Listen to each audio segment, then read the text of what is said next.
at Tennessee State University, the Massey Chair of Excellence, Dr. Lonnie Sharp. And of course, Dr. Sharp, let's continue our conversation that you were talking about, some of your energy experiences. Let's allow you to do that. Be glad to do that. Just wanted to say that, first of all, when I was working on my PhD degree at the University of Illinois, I had a summer internship at Lawrence Livermore National Laboratory. And matter of fact, that was my first involvement in the energy field. Even though my PhD degree was in that area, this job was a little bit different. As you may know, the Department of Energy does a lot of energy work already. And one of the things that's required is that security is another issue that they deal with. And so I was involved in an area where we were looking at underground nuclear explosions. And I was the first one to devise a model to look at two-dimensional analysis of a underground explosion. And the key thing about this is that anytime they would do a test out in the desert, you had to go to Las Vegas and present to this panel the data and information to show that there was no leakage into the Earth's atmosphere. And so we did that, and so that was an exciting time for me. So I enjoyed it. And a great learning experience, I would also imagine. Yeah. Now, go on. So getting into the President Obama's plan, first thing I want to do, though, is sort of share with you a statement that he made about energy. And he said on March 19, 2009, and I quote, "So we have a choice to make. We can remain one of the world's leading importers of foreign oil, or we can make the investments that would allow us to become the world's leading exporter of renewable energy. We can let climate change continue to go unchecked, or we can help stop it. We can let the jobs of tomorrow be created abroad, or we can create the jobs right here in America and lay the foundation for lasting prosperity." So all of that is the foundation of the key issues that's part of his plan. And actually, if you think about it, there are 4 key components of the Obama energy plan. And I want to share those with you. And I just want to say, first of all, that as part of this plan, almost all this information is laid out on the website, the White House website. So you may want to go to that if you want specific information. But as part of the Obama energy plan, there are 4 key things that they talk about. They talk about investing in alternative and renewable energy. They want to end our addiction to what they call addiction to foreign oil, address the global climate crisis, and create millions of jobs for the folks in this country. So those are the key things.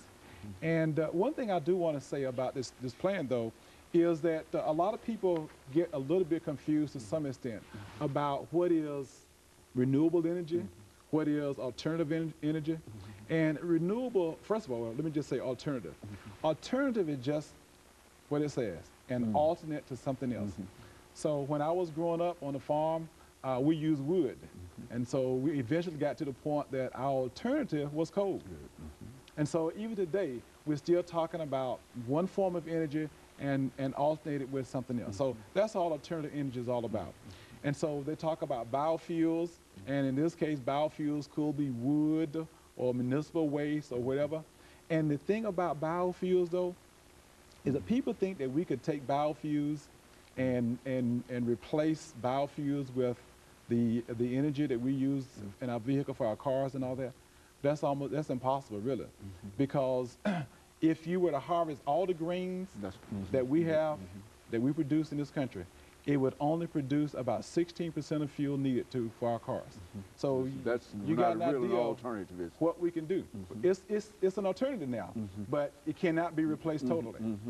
And the other thing that I want to talk about that relates to alternative energy is that we got fossil fuels, and that's alternative energy. We got nuclear energy. Now, nuclear is something that a lot of people don't want to get involved in because in most cases they will tell you, I don't want it in my backyard.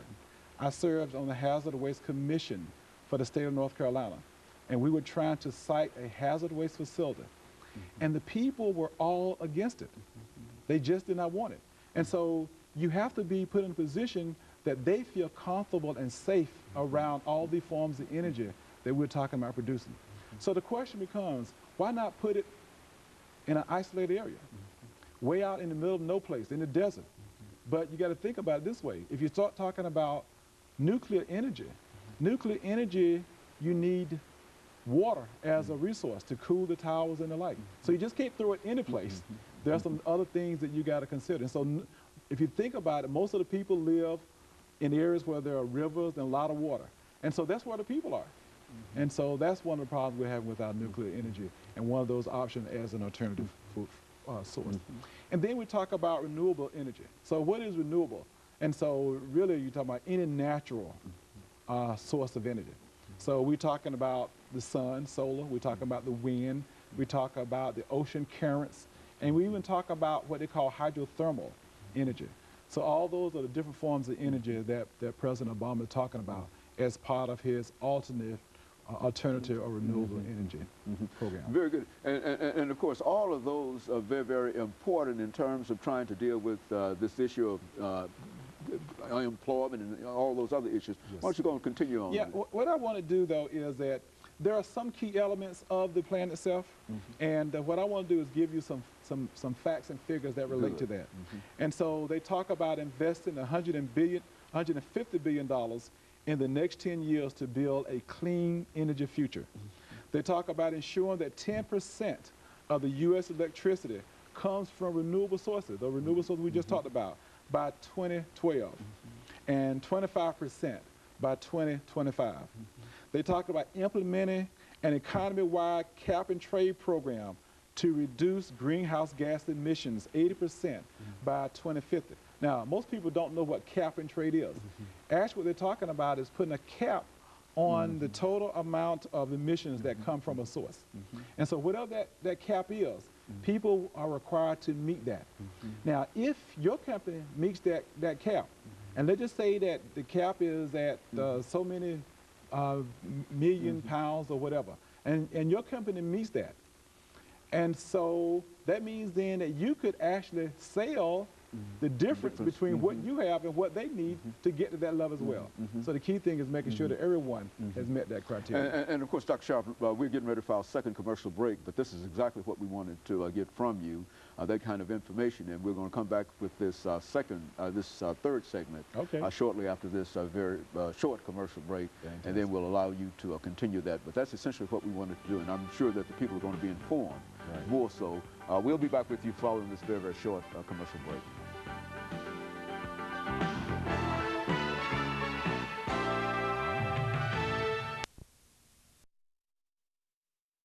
Voices that are out there